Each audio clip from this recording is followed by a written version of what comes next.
Io volevo solo aggiungere due cose. Come dicevo prima, qui ho voluto portare la mia venezianità, raccontare come io vivo Venezia.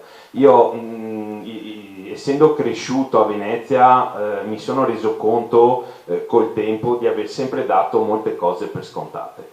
Il fatto di avere appunto la barca sotto casa invece che la macchina,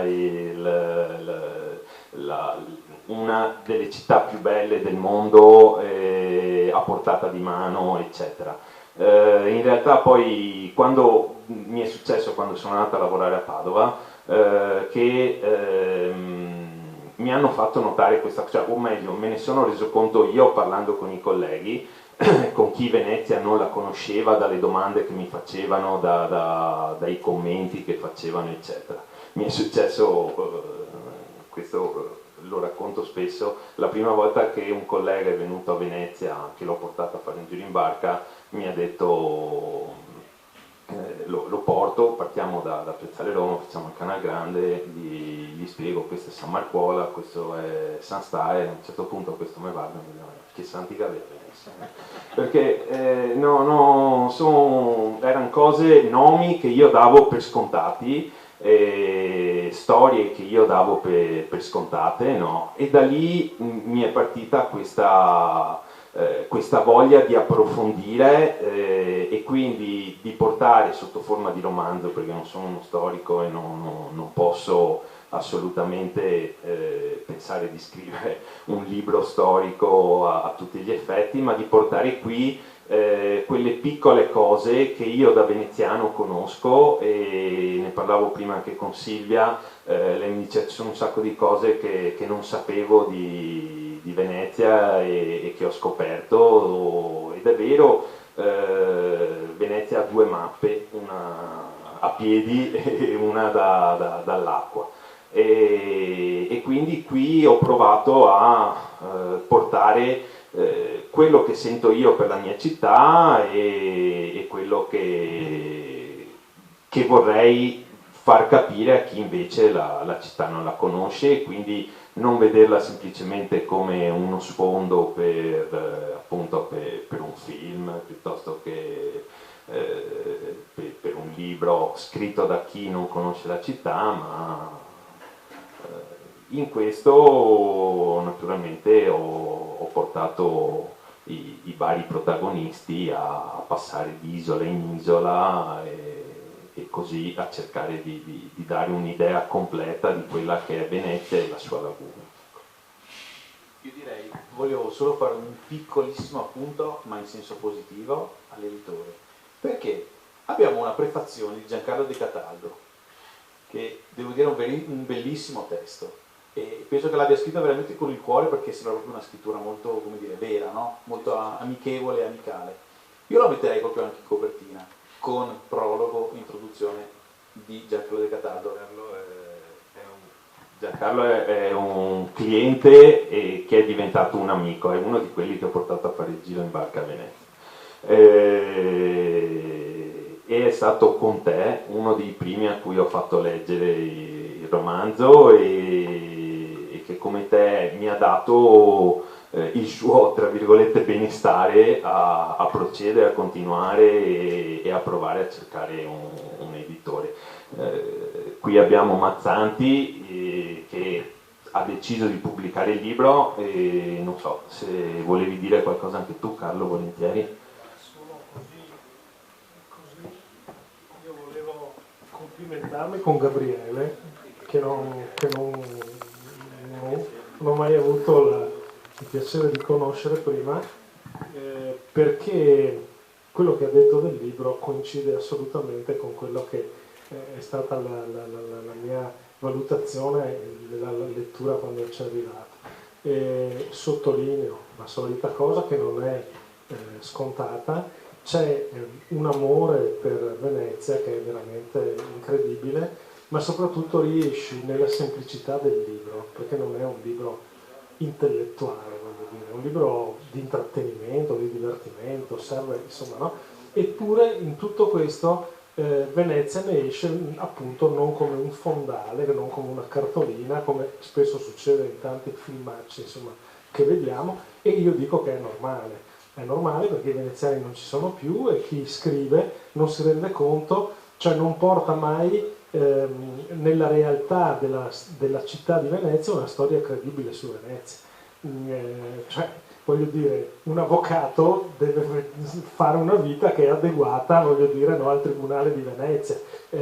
Ci devono essere delle cose che per lo più invece non vengono percepite. Quindi c'è, come purtroppo per alcune categorie di veneziani del passato e anche di oggi, uno sfruttamento mero, voglio dire, no, dell'immagine di Venezia. Finisco. Sì, qualche volta si fanno queste operazioni di mettere la persona più nota, voglio dire, no, in copertina. In copertina si può fare, io credo che insomma Filippo meritasse di avere il suo nome e non credo che ci siano dei problemi di vendita o non di vendita, insomma di più. Quello che invece desidero fare io in questo momento è ringraziare Silvia, ringraziare i titolari del locale. E non è uno scherzo, perché questo si collega al ragionamento su Venezia. Mestre non è la Cenerentola di Venezia, però è un'altra faccia di Venezia, è una componente essenziale perché è la faccia viva, è la faccia, voglio dire, contemporanea, esattamente. Per cui noi che viviamo, voglio dire, di presentazioni, di promozione, eccetera, facciamo delle cose a Venezia, in centro storico. Io stamattina ero a Venezia a parlare con istituzioni, con questo, con quello, però quello che si fa a Venezia è differente da quello che si fa a Mestre. Mestre forse è un po' come quelle persone che non hanno la fortuna di essere nate belle, no? E quindi sono costrette a trovare qualcosa nella costruzione della propria personalità per diventare più intriganti, più affascinanti, più intelligenti, perché la competizione deve stimolare, non deve deprimere, e questo vale anche per il resto, voglio dire, no, dell'area metropolitana. Adesso non voglio allargarmi a Padova perché poi insomma le questioni le vediamo nella globalizzazione, le vediamo nella geopolitica, le vediamo nell'Europa, poi le differenze insomma storicamente vengono fuori, così come anche i conflitti. Però dico, se non ci fossero componenti coraggiose come voi, ma anche come noi, cioè ci metto anche noi come categoria di editori, verrebbe a mancare questa complessità, voglio dire, della città, appunto, che deve essere completa, no? Non può essere veramente la città museo, ahimè, ai noi, ma che purtroppo è un trend economico che è di difficile, insomma, no, arginatura, ecco, per parlare proprio di lagune, di acqua, eccetera. Però, ripeto, non vediamola come un dramma, vediamola come una completezza, e questo, devo dire, va a merito. Stiamo lavorando anche per fare qualcosa insieme a voi. Voi ancora non lo sapete, ma chissà che nel 2024 nasca qualcosa di comunicativo, voglio dire, per esaltare questi ruoli, voglio dire, che sono molto importanti. E a parte il mio autore, che è il mio autore, quindi fa parte della mia scuderia, a parte Silvia, io faccio un altro complimento al moderatore di questa sera. Grazie per l'applauso. Grazie Carlo, che hai sempre una buona parola per me per questo evento. Io approfitto per intervenire anch'io a mia volta un attimo, a parte che adesso mentre parlavi mi hai dato un'idea, potresti organizzare delle visite guidate sui luoghi del libro, perché secondo me avrebbero molto successo, e proprio perché anche leggendo il libro pure io mi sono resa conto che dalla parte dell'acqua della barca non capisco niente, cioè tipo c'è un passaggio che sono sul Canal Grande e fanno la lista, no, dei palazzi che vedono, tra cui Ca' Foscari. Io dico, Ca' Foscari si affaccia sul Canal Grande, che l'ho sempre vista da davanti, cioè non riesco a rendermi conto, quindi mi è servita anche questa cosa. E come invece anticipavo via Facebook, che in questi giorni ci siamo un po' sentiti anche virtualmente, e ho trovato geniale la tua proposta, che cioè metti in bocca al tuo protagonista per salvare in qualche modo il turismo a Venezia, cioè dare un nuovo approccio, una specie di soluzione, se vogliamo, che forse non potrà essere ovviamente realizzata non a livello generale, però secondo me potrebbe essere una buona idea. Ce ne vuoi parlare o vuoi che lasciamo la sorpresa nel libro per chi lo andrà a leggere?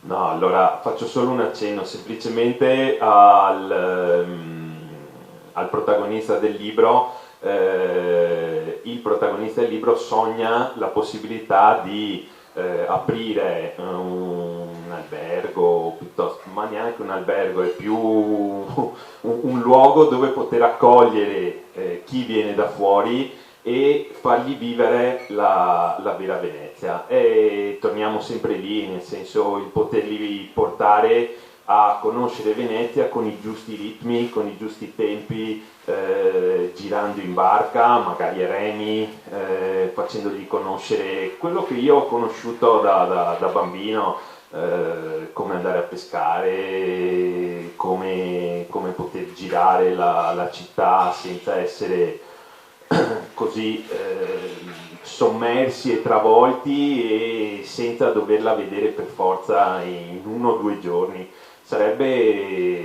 È uno dei sogni naturalmente, perché però vedremo il tempo. L'unica cosa mi viene in mente quando parlavi, un secolo fa, quasi nel 1911 se non sbaglio 10, Thomas Mann scrive la morte a Venezia, no?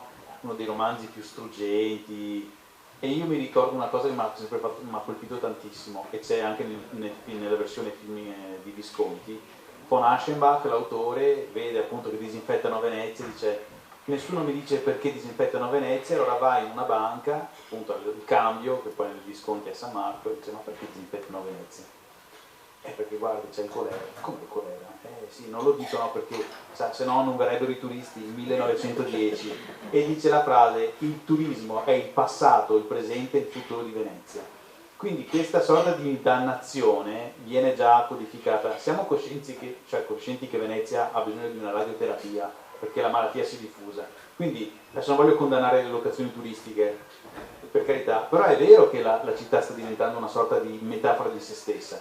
Quello che proponi è appunto un turismo intelligente, impegnato, che decide di stare a Venezia 1 settimana, 10 giorni, di sporcarsi, di prendere anche un po' d'acqua magari, e di capire che il ritmo di una città, appunto, che purtroppo è così bella che non è modificabile, ma è così tanto bella quanto morta di fatto, no? Giustamente, magari mezzo un scartosso che fa più cose piuttosto che un diamante fermo lì che non fa nulla. È la dannazione delle grandi belle città europee che stanno per morire, no?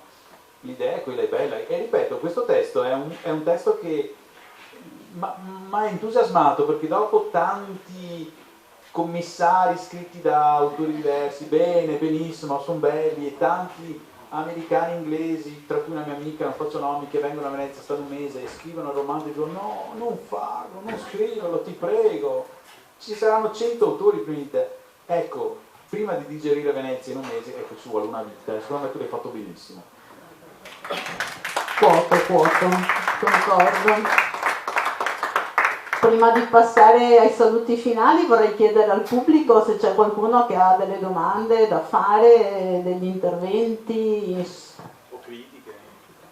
Io vi conosco, so che alcuni di voi vivono a Venezia, alcuni di voi lavorano a Venezia, alcuni di voi sono nati a Venezia, perché ormai conosco il mio pubblico. Però evidentemente sono rimasti tutti soddisfatti, non ci sono curiosità. Sì, Cristina. Mi presento, sono anch'io un pezzo di laguna vivente e sono una resistente convinta che non potrei vivere in nessun'altra città che in questa. Ci sono 1000 motivi che potrebbero spiegarla, però io riesco ancora io abito verso San Stai, riesco ancora a stupirmi delle atmosfere che sa creare, degli odori, ecco, anche l'odore di Venezia. Io quando esco da Venezia e dentro a Venezia, la prima cosa che mi colpisce è l'odore di salso ed è casa mia. per cui ti capisco perfettamente, capisco i disagi, anche io vivo in una zona super affollata e quindi a spalla rigida devo farmi largo in mezzo, ecco. Io anche nella seconda parte della mia vita, devo dire, ho avuto una metamorfosi riguardo al mio esistere e ho messo insieme alcune parole in modo diverso che questa sera ho portato a sigla. Non ho mai scritto su Venezia proprio per non cadere nella tentazione stucchevole di, particolarmente quando le parole sono sintetiche come chi fa o tenta di fare poesia, sarebbe orribile, ecco, lo sfondo su cui cimentarsi, anche se devo dire la mia città mi dà la possibilità di riflettere per i tempi che ha, per le luci che ha, e che anch'io vado a scovarmi con il cane nei posti più remoti, per poter avere una sintesi che noi troviamo a Venezia, perché Venezia ha una sintesi di acqua-terra e anche i nomi di Venezia, San Marcuola, San Stae, sono un esempio poetico di casi di vari nomi, quindi in realtà è una sintesi Venezia, siamo noi che poi l'abbiamo trasformato amplificandola fuori misura, però è così, quindi grazie. Grazie a te Cristina per questa testimonianza. Se non ci sono altri interventi dal pubblico, passo a ringraziare e salutare Pier Gabriele, che prima mi ha detto non mi sono preparato, vado un po' a braccio. Ho detto per fortuna che non si è preparato, perché se si fosse preparato io non so con quale ulteriore maestria avrebbe gestito questa presentazione. No, veramente bravo, complimenti, sì, assolutamente. Ho fatto una buona scelta, sì. Gabriele è, come dicevo prima, un parente, ma è soprattutto un amico. Ci conosciamo quando prima hai detto 30 anni, mi dicevi mio male. No. Però sì, anch'io. E quando ho scelto lui, a parte il fatto che appunto era stato uno dei primi a leggere la bozza di Metamauco, ma l'ho fatto perché sapevo chi andavo a scegliere. Vi racconto solo una cosa personale così. Io insegno storia di Venezia agli americani, cioè quelli che scrivono le boiate spesso su Venezia.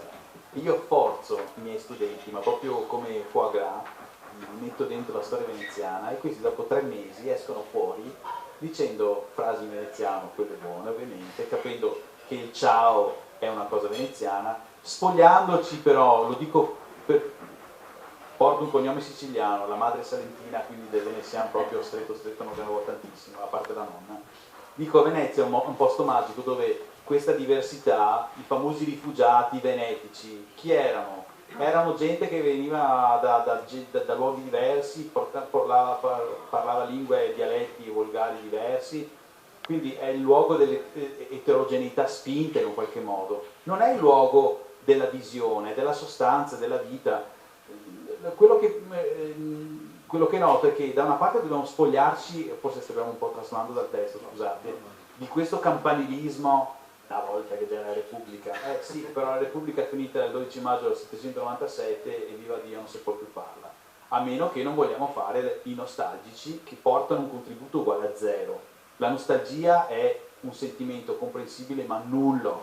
Allora c'è il modo di ricapire la Venezia storica, e un modo di questo è appunto scrivere un romanzo che esprime le nostre emozioni e anche traslare, perché appunto Venezia una volta, mettiamocelo una cosa, anch'io faccio parte di quelli che dicono se vado via da Venezia mi sento spogliato, usiamo questo termine, no? Così per ridere, ma in realtà i veneziani erano quelli che a Venezia ci stavano 3-6 mesi l'anno, perché il resto andavano a Costantinopoli, a Zara, ad Alessandria, quindi erano il luogo dell'arrivo, il luogo della fine della vita, nasceva la vita e finiva lì, cioè il nobilomo nasceva, andava a fare 25 anni di commercio, tornava in maggior consiglio, forse diventava senatore, forse doge e moriva, ma il resto del mondo, la sua vita era il mondo, Venezia era l'alfa e l'omega, questo è il bello di Venezia. Adesso per noi Venezia è tutto, alfa, beta, gamma, tutto in qualche modo. E dentro questo tutto nostro abbiamo voluto creare una specie di mostro a due teste che è la città vera e la città turistica. Non si può, ragazzi, non si può creare, come dire, la massa turistica e l'originalità. Sparisce l'appartamento e diventa un qualcos'altro. Io non lo condanno, non so se è bene o male, forse è male, però di fatto non è la città in cui 40 anni fa giocavamo a calcio spaccando vetri e le signore ci riprendevano con le ciabatte. Basta, scusate.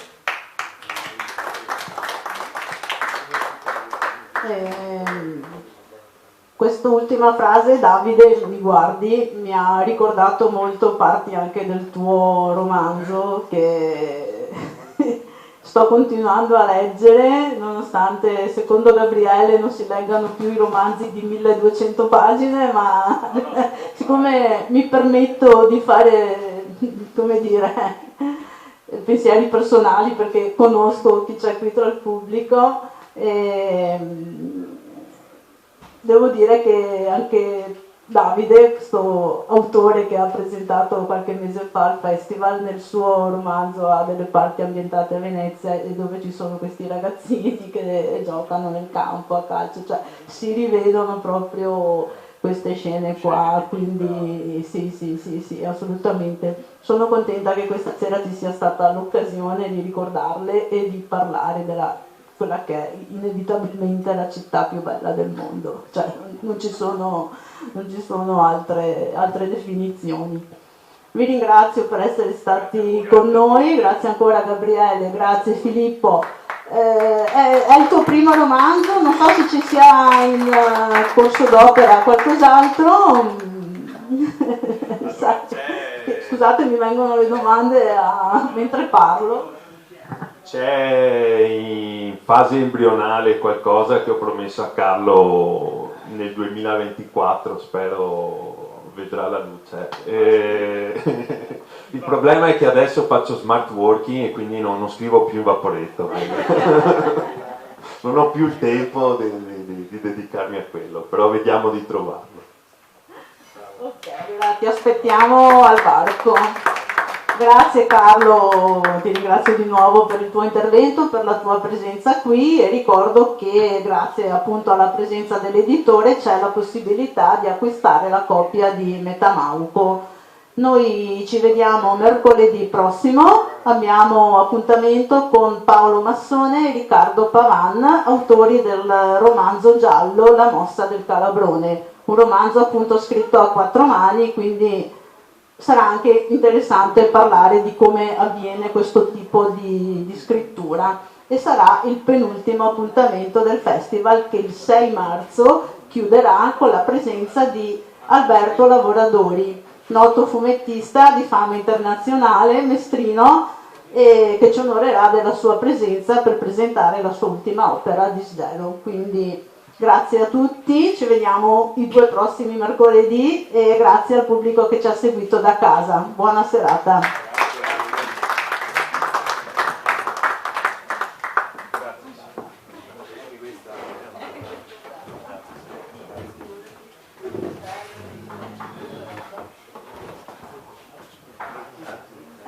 Sapevo io che arrivava.